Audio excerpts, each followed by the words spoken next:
좋겠습니다. 우리 같이 찬양할까요? 주님을 찬송하면서 주님을 찬송하면서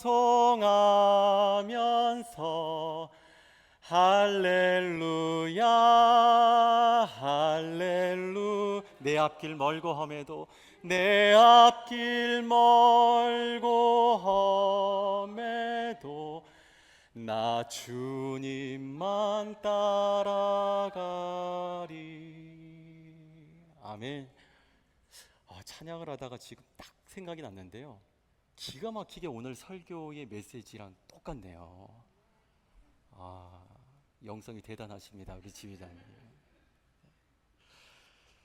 우리가 살면서 어려운 일을 겪다 보면 나는 원래 그런 사람이 아닌데 마음이 약해지다 보면은 사람이 자신감도 없어지게 되고 어깨도 쪼그라들게 되고 뭐 조그마한 일이 있어도 그냥 담대하게 치고 나가도 되는 거를 우리가 너무 그 어려움 속에 우리가 푹 주저앉아 가지고 걸음을 내딛지 못하게 될 때가 참 많은 것 같습니다. 그러나 사랑하는 성도 여러분, 우리 모두가 기억했으면 좋겠습니다. 저와 함께 고백해 보실까요? 예수님만 함께 하시면 승리합니다. 네, 여러분 믿으시기 바랍니다. 예수님만 함께 하시면 승리합니다. 내 두려움이 변하여 내 기도 되었고 내 한숨 변하여 노래 되었네.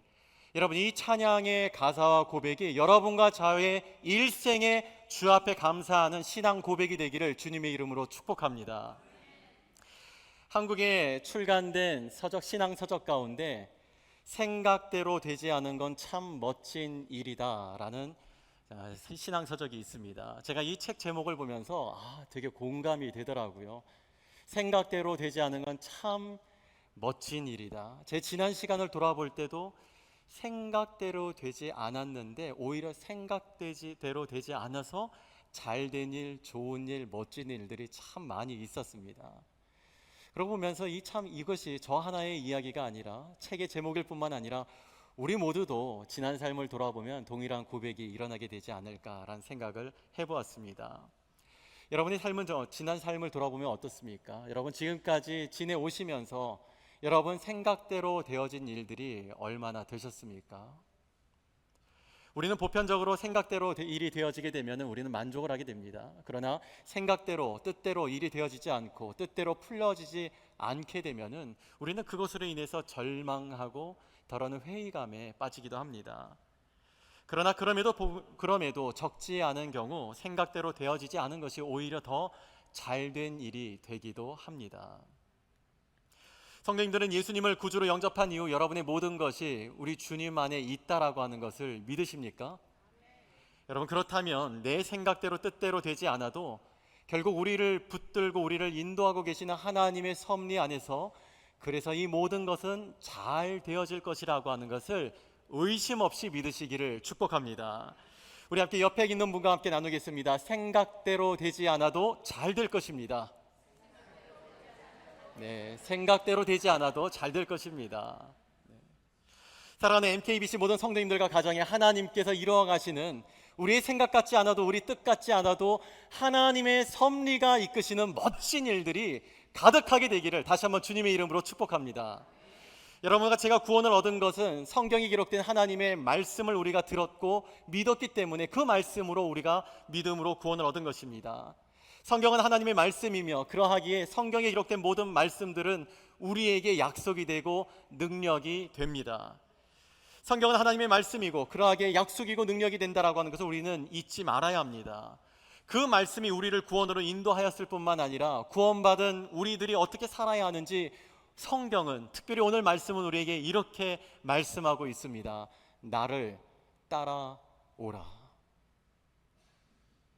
베드로를 부르실 때 예수님께서 나를 따라오라고 말씀하십니다. 야고보와 요한을 부르실 때도 나를 따라오라고 말씀하시고 마태를 부르실 때도 그 외에 다른 제자들을 부르실 때도 한결같이 우리 예수님 나를 따라오라고 부르셨습니다. 하나님이 우리와의 관계 속에서 가장 원하시는 것은 다른 것이 아닙니다. 우리와 함께 살기를 원하십니다. 이스라엘을 찾아가셔서 그 애굽의 종된 삶으로부터 구원하여 내셔서 출애굽한 이스라엘에게 말씀하셨던 첫 마디가 나는 너희의 하나님이 되고 너희는 나의 백성이 되리라고 말씀하십니다. 광야 40년을 걸어가면서 하나님 앞에서 많은 실망스러운 모습을 보였지만 그때에도 하나님은 계속해서 반복하여 리마인드하고 기억시켜 주셨던 말씀이 너희는 나의 백성이 되고 나는 너희의 하나님이 되리라, 내가 함께 가리라 라고 말씀하십니다. 그리고 신약에 와서는 예수님께서, 하나님이신 예수님이 이 땅 가운데 우리를 찾아오셔서 우리를 향하여 하시는 말씀이 제자들을 향하여서도 그리고 오늘 우리를 향하여서도 동일하게 나를 따라오라고 말씀하십니다. 오늘 말씀은 나를 따라오라고 말씀하시는 예수님께서 예수님을 따라가려면, 우리가 예수님을 따라 살아가려면 어떻게 해야 하는지를 말씀해 주고 계십니다. 예수님께서 말씀하신 예수님을 따라가는 두 가지 원리, 기대가 되시죠? 평소에는 첫째, 둘째, 셋째 하는데 오늘은 둘만 하니까. 여러분, 예수님께서 우리에게 말씀하신 예수님을 따라가는 두 가지 원리, 그 첫 번째는요, 자기 부인이 되어야 합니다. 셀프 디나이얼이라고 하는 이 자기 부인이란 현대인의 성경에서는 자기를 포기하라, 자기를 버리라 라고 번역을 합니다. 이것을 보다 더 구체적이게 이야기하면 자기 생각을 버리라, 포기하라는 말입니다.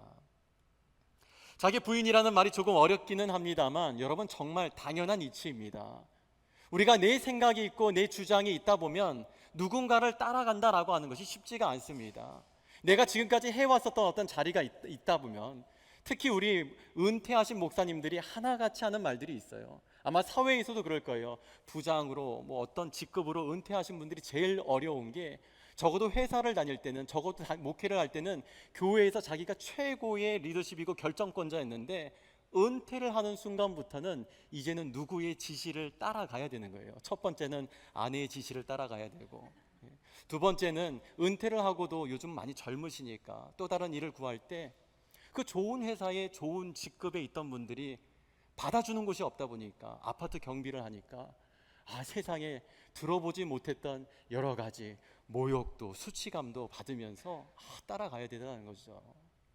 여러분, 그렇습니다. 우리가 예수님을 따라가는 데에도 동일합니다. 우리가 자기 부인이라는 말이 정말 좀 어렵게는 다가오지만 우리의 생각을 포기해야, 우리의 생각을 버려야 예수님을 따라갈 수가 있는 것입니다. 우리가 예수님을 구원의 주님으로 영접하게 되면 before와 after가 구분되어지는, 명확히 구분되는 두 가지가 있습니다. 첫 번째는 침례입니다. 예수님을 영접하게 되면 침례를 받게 되죠. 그래서 물속에 들어갔다 나오게 됩니다. 물속에 들어가면서는 내가 지금까지 살아왔었던 나의 삶을 물속에 집어넣으면서 물 안에 수장시키는 거예요. 물 안에 나를 죽이고 나를 수장시키고, 그리고 물 밖으로 나오면서는 부활하신 예수님의 생명으로 새로운 삶으로 시작을 해 나가는 것입니다. 즉, 나는 죽고 예수님이 주신 생명으로 새로운 삶을 시작하는 것입니다. 이것이 첫 번째에 명확히 구분되는 것이고요. 두 번째로는 예수님을 영접하게 되면 두 번째로 주인이 생기게 됩니다. 예수님을 믿기 전까지는 딱히 삶의 주인이라고 하는 어떤 무언가를 생각하며 살지를 않았습니다. 그리고 또한 실제로 내 자신이 나의 주인이라고 우리는 인식하지는 않았지만 내 삶, 내 인생, 내 일이라고 생각을 했기 때문에 내가 생각하고 내가 계획하고 내가 결정하면서 나는 내가 주인이라는 생각을 한 번도 하지 않았지만 실제 나는 내 주인으로서의 그 노력과 내 주인으로서의 역할을 해오고 살았다는 것입니다. 그런데 내가 예수님을 영접하면서부터는 내 삶이라고 생각할 수가 없는, 이제는 내 삶에 새로운 주인이 생기게 되는 것입니다. 그분이 바로 예수 그리스도. 그래서 우리는 예수님을 주님이라고 부르는 것이지요. 그러므로 예수님의 생명으로 살게 되었고 예수님이 나의 주인이라는 사실을 고백한다면 우리는 내 생각과 내 기준과 내 판단을 내려놓고 주님의 뜻을 따라 순종하는 것이 마땅한 것입니다. 이것이 바로 셀프 디나이얼, 자기 부인이라고 하는 것입니다. 하지만 우리가 경험하고 있는 것처럼 자기 포기란 말처럼 쉬운 일이 아닙니다. 그래서 예수님을 따라가는 데 있어서 실제적으로 가장 큰 걸림돌이 바로 이 자기를 부인하는 것, 자기 생각을 내려놓고 포기하는 것입니다. 그리고 이것을 해결하지 못하면 예수님을 결코 제대로 따라갈 수 없다라고 성경은 말씀합니다. 그러나 여러분, 여기서 이 말씀을 잘 이해하시기 바랍니다. 이 말씀에서의 핵심은 자기 생각이 필요 없다라고 말하는 것이 아닙니다. 우리들도 생각을 가지고 살아가야죠. 근데 여기서 지금 말씀하는 것은 내 생각과 하나님의 말씀, 하나님의 생각이 충돌하는 어느 때가 있잖아요. 아마 오늘 여기에도 아마 그러한 분들이 분명히 계실 것입니다. 오늘 하나님의 말씀을 읽다 보니까 내 생각과 다른 하나님의 뜻이 있다는 걸 발견하면서 충돌이 일어나기도 하고, 오늘 설교 말씀을 듣다 보니까 내 생각이 나를 주장해 오고 있었구나라고 하는 것이 판단되어지고 깨달아지는 분들도 있을 것이고, 여러분, 그러한 순간이 있습니다. 우리가 생각 없이 살아가는 게 아니라 여기서 지금 말씀하는 자기 생각을 포기해야 된다라고 하는 것은 내가 생각하는 것과 분명히 드러난 하나님의 말씀, 또한 오늘 말씀 이 설교 중에서 하나님께서 나에게 주시는 어떤 성령의 감동하심, 이와 같이 하나님의 뜻과 내 생각이 충돌하게 될 때, 바로 그러할 때 우리는 우리의 생각을 내려놓고 보다도 높고 크신 권위 앞에 순종할 수 있어야 한다는 걸 말씀하는 것입니다. 누가복음 14장 26절은 이렇게 말씀합니다. 무릇 내게 오는 자가 자기 부모와 형제와 자매와 더욱이 자기 목숨까지 미워하지 아니하면 능히 내 제자가 되지 못하고, 이 말씀을 보다 더 쉽게 정리를 하면 예수님보다, 그러니까 하나님보다 더 생각하고 사랑하는 것이 있다 보면 예수님을 따라갈 수가 없다는 것입니다. 우리가 다른 것에 우리의 생각의 중심을, 아무리 우리가 예수님을 믿는다고 하고 우리가 아무리 교회를 다니고 우리가 예배를 드린다고 할지라도, 여러분, 내 마음의 중심, 내 마음의 생각에 힘이 역사하는 곳이 하나님과 예수님이 아닌 다른 것이라면 우리의 삶은 그 힘에 붙들려 살아갈 수밖에 없는 것입니다. 힘이 센 쪽이 약한 쪽을 당기기 마련이니까요. 그러므로 여러분이 정말 구원의 은혜를 고백한다면, 그로 인해서 정말 예수님 닮기를 갈망하고 예수님을 따라 살기를 열망한다면, 여러분의 삶의 우선순위를 분명하게 하셔야 할 필요가 있습니다. 모든 사람은 각자가 생각하는 삶의 그 우선순위에 의해서, 그 우선순위에 따라서 삶이 움직이고 있습니다. 그러므로 우리 삶의 우선순위가 예수 그리스도가 됨으로써 Imitation of Jesus Christ, 우리가 예수님을 닮아가는 우리 모두가 될 수 있게 되기를 주님의 이름으로 축복합니다. 우리가 이와 같이 거룩한 꿈과 열망을 갖게 된다라고 하는 것은 참으로 복된 것입니다. 그러나 이것을 이루어가는 데에도 어려움의 부분은 있기 마련이지요. 그것이 바로 앞서 말씀드린 자기 부인입니다. 자기의 생각과 자기의 경험과 자기의 기준과 자기의 방식, 지식 등을 포기해야, 그러니까 내 생각을 고집하지 않아야 더 높고 위대한 것을 우리가 받을 수 있고 따라갈 수가 있는 것입니다. 그 예가 오늘날 시리아라고 하는 나라, 성경에는 아람 왕국이라고 표현되고 있는 그 아람 왕국의 군대 장관이었던 나아만의 이야기에서 그 이유를 우리는 찾을 수가 있습니다. 열왕기하 5장에는 아람 왕국의 군대 장관이었던 나아만의 이야기가 기록되어 있습니다. 그는 오늘로 보면 국방부 장관입니다. 그러니까 얼마나 높은 지위에 있으며 부와 권력을 가진 사람입니까? 그와 같이 당대의 부와 권력과 명예를 가진 장군이었습니다. 아주 고위 관료입니다. 그런데 그는 그가 그만 문둥병에 걸렸습니다. 보기에도 흉측하고 냄새나고 사람과 가까이 하면 전염될까 봐 그래서 모든 사람들이 멀리하고 피하고 얼굴 마주치기를 거부하는 그런 문둥병이 걸린 것입니다. 그래서 이 문둥병을 고치고자 엘리사를 찾아갑니다. 그런데 엘리사는 아람 왕국의 군대 장관이, 그 높으신 분이 찾아왔는데 버선발로 뛰어나가서 넙죽 엎드려 영접해야 할 것 같은데 그러지를 않았습니다.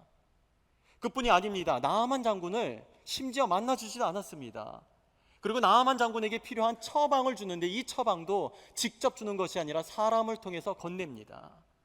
나아만 장군 입장에서는 이러한 엘리사의 태도가 얼마나 무례하게 여겨졌겠습니까? 그런데 건네받은 처방은요, 더 기가 막혔습니다. 요단강에 가서 7번 몸을 씻으라는 것입니다. 그러면 깨끗하게 낫는다고 합니다. 여러분, 어디 씻지 않아가지고 문둥병 걸렸겠습니까? 하루라도 안 씻어가지고 지금 이게 이 병이 낫지 않는 문제겠습니까? 그리고 씻어도 한 번 씻지 도대체 7번씩 쓰는 그런 사람이 씻는 사람이 어디 있습니까?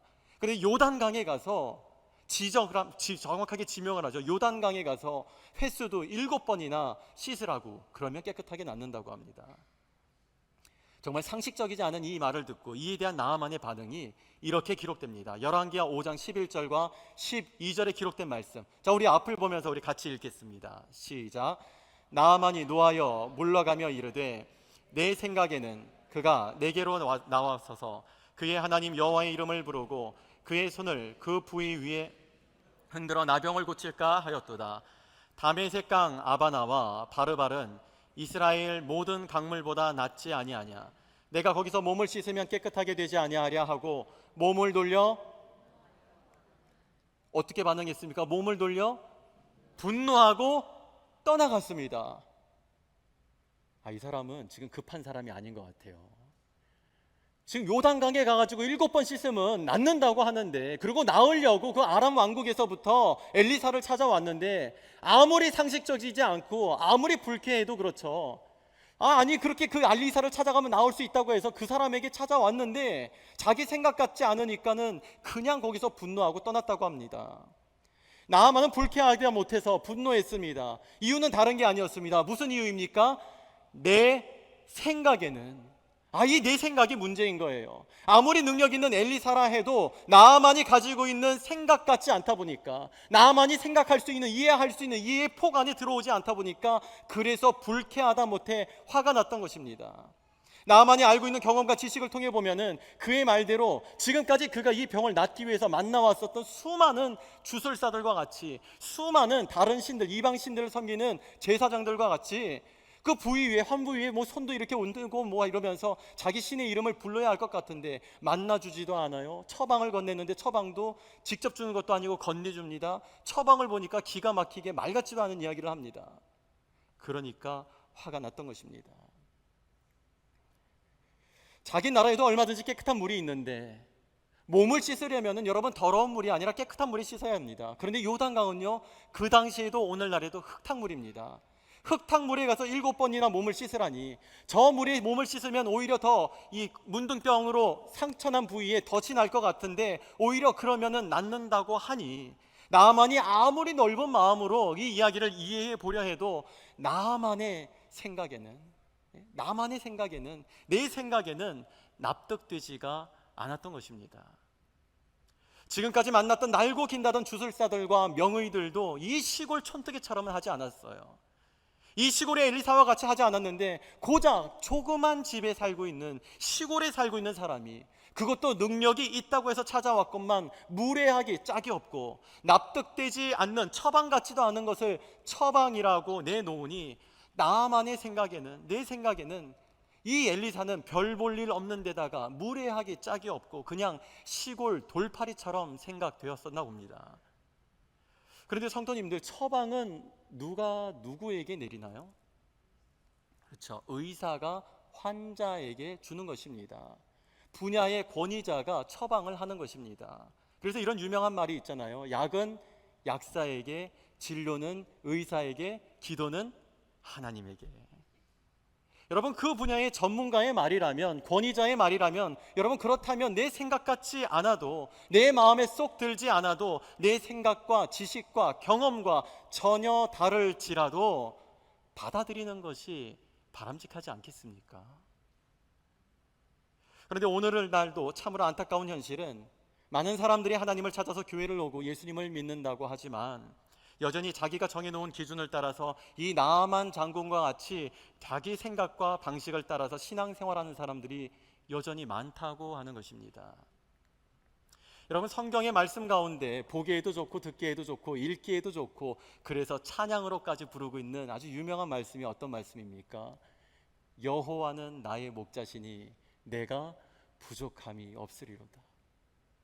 여호와는 나의 목자시니 내가 부족함이 없으리로다. 여러분, 이것이 얼마나 듣기에도 보기에도 읽기에도 노래로 부르기에도 얼마나 복이 되고 기대가 되는 그런 좋은 말씀입니까? 여호와는 나의 목자시니 내게 부족함이 없으리로다. 오늘날 많은 그리스도인들이 어쩌면 우리 자신이 내게 부족함이 없기를 바라고는 있지만, 그러나 정작 여호와가 나의 목자가 될 수 없도록 내 생각을 가지고 있는 것은 아닌가 생각이 듭니다. 양은 목자가 이끌어 줄 때에 가장 좋은 것입니다. 왜 여기를 가야 되는지, 왜 이렇게 오래 걸어야 되는지, 걸을 때는 불평도 될 수 있을 것입니다. 걸어갈 때는 왜 이 길을 가야 되는지 마음에 들지 않을 수도 있습니다. 그러나 양에게 목자가 있는 한 쉴 만한 물과 푸른 초장으로 목자는 양을 책임지고 이끌어 갑니다. 그러므로 오늘 우리에게 중요한 것은 내 생각이 아니에요. 우리 한국에서 오신 우리 성도님들, 한국에서 살던 식으로 미국에서 살면은 잘 살 수 있을까요? 어려워요. 네. 우리 조지아에서만 사시던 분들은 잘 모르겠지만 타주에서 사시던 분들도 마찬가지예요. 미국이 뭐 어느 정도 비슷한 건 있지만 새로운 곳에 오면은 새로운 곳의 방식을 익혀야 되고 적응해야 되고 따라가야 합니다.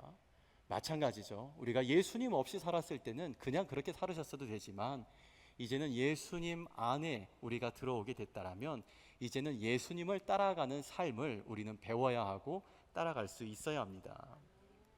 정말 예수님을 따라가려면, 예수님의 인도를 따라서 살아가려면 우리는 철저하게 내 권리, 내 방식, 내 생각을 포기해야 합니다. 이것이 바로 자기 부인의 핵심입니다. 저는 여러분에게 묻고 싶습니다. 우리 성도님은 예수님을 따라가기 위해서, 예수님과 함께 살아가기 위해서라면 여러분의 권리를 포기하고 여러분의 생각을 포기하시겠습니까? 예수님을 따라가려면, 우리가 예수님을 따라 생명의 삶을 살기를 원한다면 내 권리를 포기하고 내 생각을 포기하는 자기 부인, 이것이 첫 번째 원리입니다.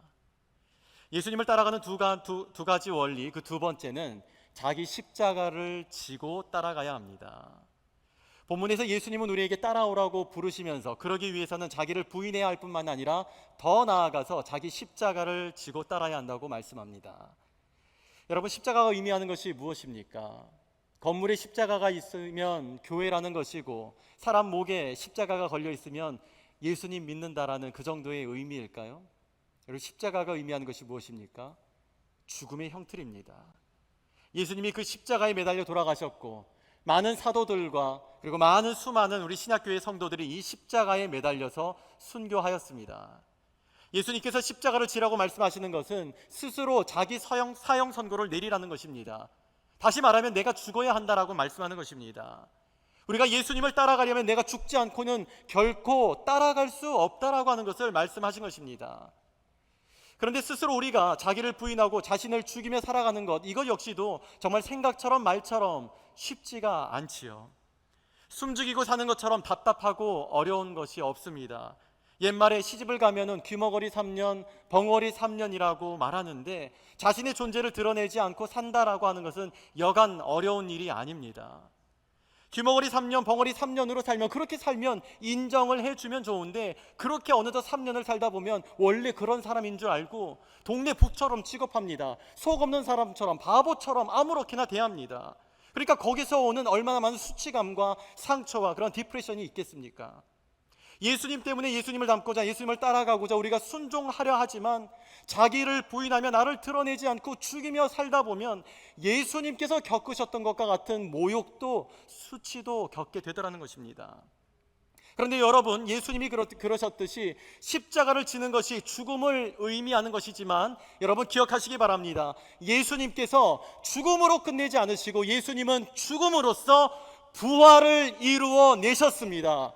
여러분, 이 사실을 믿으시기 바랍니다. 예수님은 죽음으로써 부활을 이루어 내셨습니다. 우리가 부활의 영광을 살기를 원한다면, 영원한 삶을 살기를 원한다면 우리에게 마땅히 있어야 하는 것, 자기 부인과 함께 자기 십자가를 지고 가면서 내가 죽어야 하는 것이 있어야 부활의 영광에 참여할 수 있게 되는 것입니다. 우리 옆에 분과 함께 고백하겠습니다. 죽으면 살아납니다. 네, 죽으면 살아납니다. 죽여주세요는 하지 마시고, 죽으면 살아나는 것입니다.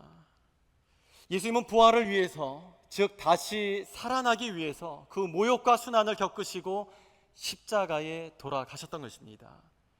우리에게 십자가를 지고 나를 따라라 라고 말씀하시는 것은 분명 십자가, 우리가 예수님을 따라가기 위해서는 반드시 내가 죽어야 하지만 예수님께서 부활하신 것처럼 부활하신 예수님의 생명이 있어야만 갈 수 있는, 예수님께서 가신 그 길을 따라가게 하기 위해서 각자 남의 십자가가 아닙니다. 우리 자매님들 이거 힘들면은 아유 우리 애들이 네 십자가야 그러고 뭐 남편이 십자가야 그러는데, 예수님 오늘 말씀하신 건 누구의 십자가를 지라고 말씀하십니까? 내 십자가예요. 남의 십자가라고 하지 않고 각자 자기 십자가를 지고 나를 따라오라고 말씀하신 것입니다. 그러므로 사랑하는 여러분, 예수님을 구주로 영접하게 되면 우리가 침례 또는 세례를 받게 되지요. 침례를 받는다라고 하는 의미가 무엇입니까? 앞서서 말씀드린 것과 같이 예수님과 함께 죽고 예수님과 함께 살아나 예수님과 연합되어 하나가 되었다는 것을 여러 증인들 앞에서 공포하는 것입니다. 그렇다면 정말 내가 예수님과 함께 죽고 예수님과 함께 살아났다라면, 그렇다면 이제는 내 생각, 내 기준, 내 방식을 고집하지 않고 예수님의 말씀이 그리고 성령이 나를 이끌어 가실 수 있도록 나를 주님께 내어드리고 순종하며 따라가는 것이 바람직하지 않겠습니까? 한 걸음 더 나아가서 예수님을 우리가 믿음으로 우리는 예수님과 함께 죽고 예수님과 함께 살아났다라면 우리의 삶 속에는 예수님이 계시고 또한 우리의 삶 속에 예수님이 보여져야 합니다. 우리가 교회를 예수님의 몸이라고 말하는데, 이 말의 핵심은 교회의 주인이시며 교회의 머리이신 예수 그리스도가 교회를 이루고 있는 지체인 우리 성도 하나하나에게서, 그리고 이 성도들의 공동체인 교회 안에서 보여져야 한다고 하는 것입니다. 다시 간단히 말씀드리면 성도와 교회는 하나님의 의와 평강과 희락과 사랑으로 하나님의 나라를 구현해 가야 한다는 것을 말씀하는 것입니다. 우리가 그렇게 되려면 예수님을 따르는 모든 사람은 반드시 예수님 안에서 죽고 예수님과 함께 살아나야 합니다. 오늘날 여러분에게는 정말 예수님과 함께 죽고 예수님과 함께 살아난 그 스티그마, 흔적이 있으십니까? 오늘 말씀을 확실하게 살아내었던 사도 바울은 그가 쓴 서신 갈라디아서에서 이렇게 고백을 합니다. 갈라디아서 2장 20절 말씀입니다. 내가 그리스도와 함께 십자가에 못 박혔나니 그런즉 이제는 내가 사는 것이 아니요 내 안에 그리스도께서 사시는 것이라. 이제 내가 육체 가운데 사는 것은 나를 사랑하사 나를 위하여 자기 몸을 버리신 하나님의 아들을 믿는 믿음 안에 사는 것이라. 여러분, 이것이 오늘 여러분과 저에게도 동일한 고백이 되기를 바랍니다. 우리가 교회를 다니고 하나님을 믿는다라고 말을 하고 예배를 거르지 않는 이 정도를 가지고 하나님을 믿는 것이 아니라, 오늘 내가 사는 것은 나를 위하여 자기 몸을 버리신 하나님의 아들을 믿는 믿음 안에 사는 것이라. 여러분과 제가 오늘 살아가는 것은, 오늘 우리가 예배하는 것은, 우리가 하나님을 믿는 것은 그냥 내가 믿는다라고 하고 교회를 간다, 예배를 드린다가 아니라 예수 그리스도를 믿는 믿음 안에서 예배드리고 예수 그리스도를 믿는 믿음 안에서 교회를 섬기고 예수 그리스도를 믿는 믿음 안에서 우리의 신앙을 고백할 수 있게 되기를 바랍니다. 성도 여러분, 성도님의 옛사람은 십자가에서 예수님과 함께 죽었음을 고백하시기 바랍니다. 그리고 지금 여러분은 부활하신 예수님의 생명으로 새 사람이 되었음을 기억하시며 여러분 평생 믿음의 삶을 살아가실 수 있게 되기를 주님의 이름으로 축복합니다. 믿음으로 산다라고 하는 것은요, 대충 예배 빠지지 않고 교회를 다니는 그 정도를 이야기하는 것이 아닙니다. 확실하게 부활하신 예수님이 하나님이심을 고백하는 것이 믿음이고, 그리고 예수님이 없으면 나도 없고 예수님이 아니면 I'm nothing, 나는 아무런 의미도 없고 내 삶은 아무런 가치도 의미도 없다라고 고백하며 살아가는 것이 바로 믿음으로 사는 것입니다. 그러므로 성도 여러분, 대충 거리 두고 신앙생활하지 마시기 바랍니다. 교회는 다녀도 멀찍이 거리를 두고 신앙생활하지 마시기 바랍니다. 오늘 어느 교회 할 것 없이 여러분 솔직히 오늘 우리들 자신도 돌아보며 회개해야 하는 것이 바로 그것입니다. 예수님은 우리에게 오라고 말씀합니다. 내게 가까이 오라라고 하나님 말씀하십니다. 그런데 오늘날 많은 그리스도인들의 잘못된 신앙의 습관 가운데 하나가 멀찍이의 신앙으로 신앙생활한다는 거예요. 그러니까 교회에 예배만 드리면 되지라고 생각을 하는 거예요. 굳이 성경 공부를 해야 되나? 굳이 내가 교회 사역에 참여를 해야 되나? 굳이 내가 목장까지 가야 되나? 여러분, 우리 그 포도주의 사건에 보면은 물이 포도주로 변한 이후에 마지막에 그 사건의 말미에 성경은 이렇게 증언합니다. 물 떠온 하인들은 알더라. 아무도 몰라요. 물을 갖다 부었는지 술을 갖다 부었는지 물을 떠왔는지 술을 떠왔는지 아무도 모릅니다. 그런데 물이 변하여 포도주가 된 그 포도주를 맛보고 나니까, 아니 이렇게 맛있는, 이렇게 정말 질 좋은 포도주를 왜 이제야 내놓으시오 라고 하면서 사람들이 감격과 감탄을 합니다. 근데 그때 뒤에서 보고 있던 하인들은 압니다. 저거 물인데. 우리는 예수님이라고 하는 분이 말씀하셔서 물을 떠왔을 뿐인데 저것이 포도주가 되었구나. 여러분, 순종한 사람만 알게 되는 것입니다. 멀찍이 신앙은 사실은 편안해요. 네. 교회 와가지고 다 준비되어 있는 찬양 부르고 예배 잘 드리고 가고, 또 밥도 주니까 교회 오면 얼마나 좋아요. 밥도 맛있게 먹고, 그러고서 좀 이렇게 있다가 교회에서 다 끝나고 가면 오늘 예배 거르지 않았죠, 오늘 주일 지켰죠, 그리고 오늘도 그래도 교회 다니는 사람들하고 교제했죠. 부족할 게 없는 것 같습니다. 그런데 멀찍이 신앙이 문제가 있다는 것을 저는 말씀드리고 싶습니다. 여러분, 멀찍이 적당히 거리를 두고 신앙생활을 하면 그것이 결코 온전한 믿음의 열매를 맺을 수가 없습니다. 자, 마태복음 26장 58절 말씀입니다. 같이 읽어볼까요? 시작. 베드로가 멀찍이 예수를 따라 대제사장의 집들에까지 가서 그 결말을 보려고 그 안에 들어가 하인들과 함께 앉아 있더라. 여러분, 믿음이라고 하는 것이 무엇일까요? 저는 이렇게 정의합니다. 믿음은 의심할 여지가 없는 확실함입니다. 의심할 여지가 없는 확실함이에요. 그런데 당시의 베드로의 믿음은 방금 읽은 것처럼 멀찍이 예수를 따라 멀찍이의 믿음의 상태였습니다. 그러다 보니까 예수님에 대한 태도가 확실하지 않았습니다. 그래서 붙잡혀가는 예수님의 뒤를 거리를 두고 쫓아갔는데, 이 쫓아간 이유가 무엇인가? 이렇게 말하죠. 그 집들에까지 가서 뭐를 보려고? 그 결말을 보려고. 여러분, 믿음은요, 의심할 여지가 없는 확실함이에요. 베드로가 이때 멀찍이 믿음이 아니라 정말 예수 그리스도를 온전히 믿고 고백하고 있었다라면 멀찍이 거리를 두고 그 결말을 보려고 쫓아가는 것이 아니라 그분은 예수시오, 그분은 하나님의 보내신 메시아라고 지금 붙잡아가는 사람들을 향해서 너희가 메시아를 모르느냐고, 저분은 하나님이 보내신 메시아라고 이야기를 해야 하는 것이 믿음인 것입니다. 의심의 여지가 없어야 하는 것입니다. 그런데 멀찍이 믿음은요, 믿음의 태도가 분명하지 않은 거예요. 그러니까 예수님과 거리를 두고 쫓아가는데 예수가 그리스도라고 하는 것을, 예수가 하나님께서 약속하신 메시아라고 하는 것을 말을 하지 못하고 멀찍이 서서 그 결말을 보려고 하는 태도를 취하고 있는 게 멀찍이 신앙의 모습이라고 하는 것입니다. 그래서 이 멀찍이 신앙의 그 믿음의 모습이 결코 온전한 믿음이 될 수 없다는 것이 어떻게 증명되었습니까? 그 자리에서 베드로를 알아보는 한 여종이 이 사람도 예수와 함께 다니던 사람이라고 현장에서 고발을 하자 어떻게 반응합니까? 나는 저 사람을 모른다고. 예수님 다 듣고 계시는데도 나는 저 사람을 모른다고, 결코 나는 저 사람을 알지 못한다라고 하면서 잡아떼고 맹세하고 부인하였습니다. 사랑하는 여러분, 신앙생활은요, 교회 등록카드를 내고 그리고 침례 또는 세례를 받았다라고 해가지고 신앙생활이 시작되는 것이 아닙니다. 내가 믿음을 고백하며 그리스도와 함께 죽고 그리스도와 함께 살아나 예수 그리스도께서 나를 다스려 내가 예수 그리스도의 인도함을 받을 때, 그때부터 진정한 신앙생활이 시작되는 것입니다. 여러분, 그렇다면 우리 자신들에게도 한번 물어봐야 하지 않겠습니까? 성도님들이 지난 신앙의 삶에, 그 여러분이 지금까지 살아왔었던 신앙의 삶에는 예수님의 흔적이 있으십니까? 여러분은 진정 오늘이라고 하는 여러분의 삶을 살아가면서 예수님의 흔적을 가지고 살아가기를 열망하고 계십니까?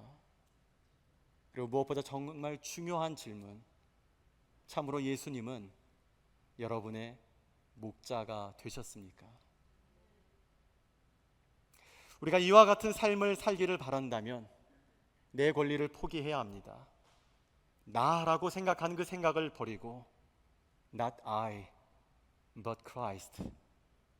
내가 아니고 나를 버리고 예수님을 생각하면, 그러면 우리는 비로소 예수님께 순종하는 삶을 살아갈 수 있게 됩니다.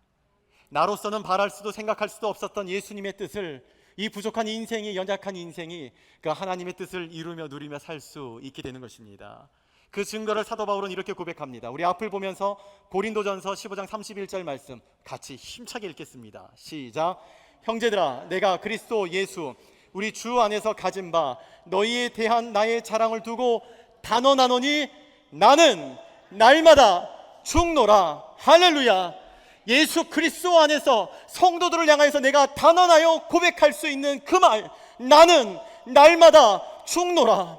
내가 그냥 하나님의 말씀이니까 어쩔 수 없어서가 아니라 그 은혜를 생각하니, 그 은혜를 내가 알고 나니, 내가 십자가 앞에 서고 나니 내가 죽는 것도 아무런 유익이 되지 않는다고, 나는 날마다 그리스도를 위하여 죽은다는 그 고백을 할 수 있는 것입니다.